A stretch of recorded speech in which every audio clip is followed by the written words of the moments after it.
Mga kajoli, kajolita dyan, ito tayo sa labas ng aming bahay.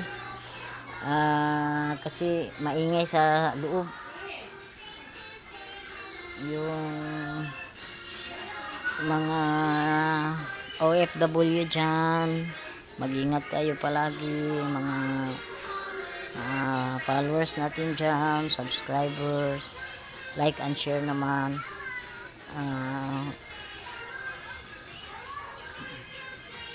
Minsan sa buhay natin kailangan nating mag-isip kung ano talaga ang ating magagawa para makatulong tayo sa ating pamilya.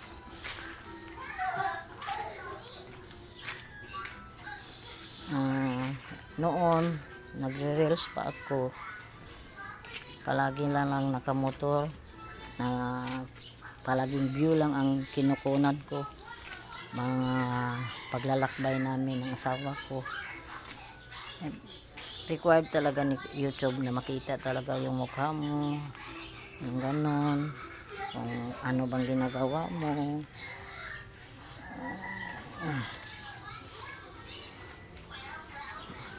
Sa araw-araw talaga kailangan makita at malaman ng iba na real talaga yung pagising mo, naisip mo na kung ano pang unahin mong trabaho, at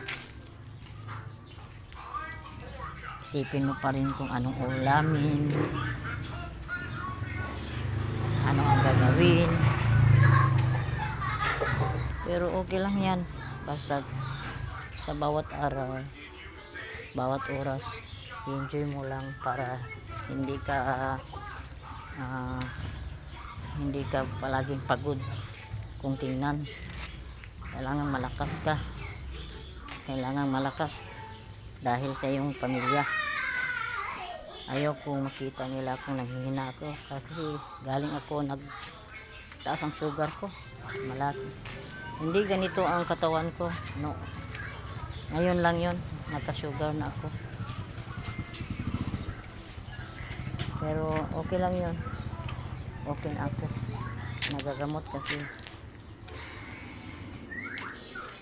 Pero salamat sa Panginoon na talagang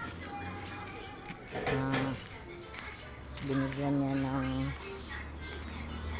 ng biyaya sa araw-araw. Hindi man tayo perfect na tao, makasalanan man tayo, pero andyan palagi ang Diyos na palaging gumagabay sa atin.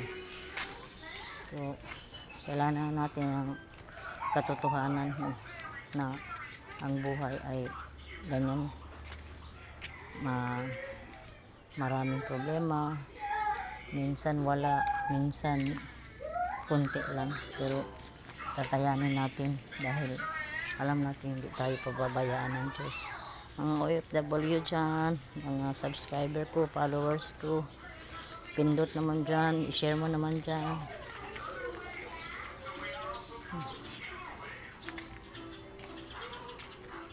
Ganito lang talaga ang simpleng buhay natin. Yan ang simpleng buhay natin. Bigay ng may kapal yan. Hindi sa atin yan lahat. Bigay ng Panginoon yan.